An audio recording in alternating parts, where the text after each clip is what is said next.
Hello friends, in today's video I'm gonna be walking through how to update or change profile picture in Skype.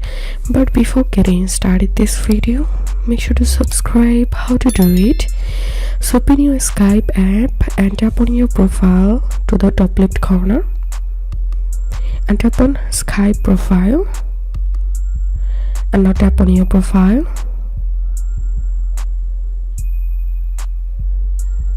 And now you can capture an instant photo for your profile. Also, you can upload a photo from your phone gallery by tapping on this icon here. Now select a photo which one you want to upload as a profile, and you can add filters, you can crop. So edit your photo here, then tap on done,